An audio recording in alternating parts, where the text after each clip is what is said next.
Assalamu alaikum. Today we are with Dr. Zegham Ismail, a medical oncologist currently working in Jinnah Hospital. So, doctor, my first question goes to you. What inspired you to specialize in oncology?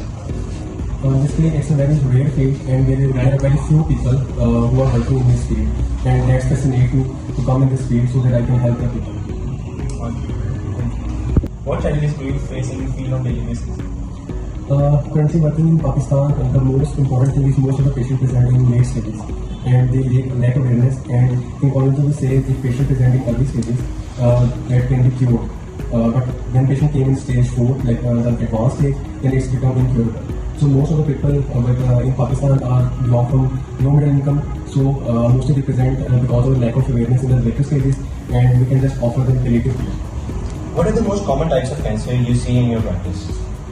Most of the cases are like top in females are breast cancer, among male it's prostate cancer, and HCV is most prevalent in Pakistan. Because of that we see a lot of HCV patients that are more common in the world, but in our region it's very prevalent.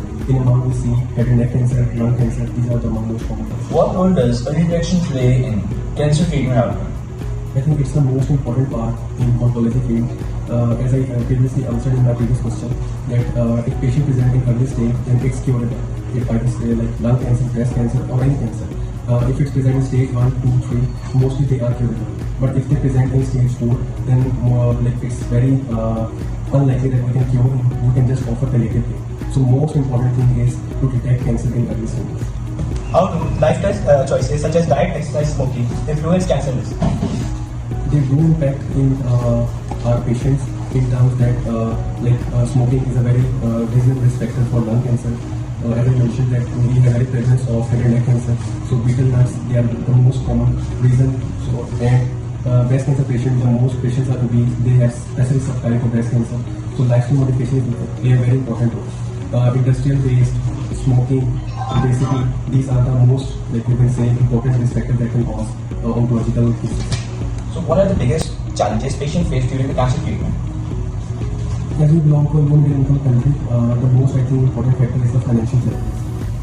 As I am sitting in a public sector hospital, most of the patients came to us, they don't have any basic resources to fund their basic medicines. So I think the most important factor in our facility is financial. After that, we can say lack of awareness that because of that patient present in later stages. So I can categorize financial and awareness as the most important factors. How important are awareness campaigns in reducing cancer cases? These are the most important factors. As I mentioned, early detection is the most important thing. As we see in October that it's considered as breast cancer awareness. So the most important factor we want to aware about in the population is that they can feel any sort of change in their body. They must report to the doctors. Because if we detect cancer in early stage, then it will cause, the most important is we can save their life. Second is the financial cost will be minimized. So campaigns are the most important factor that will generate awareness among the people, so they can detect the possible reasons which can cause changes in their body, and they can identify those changes and consult their primary doctors.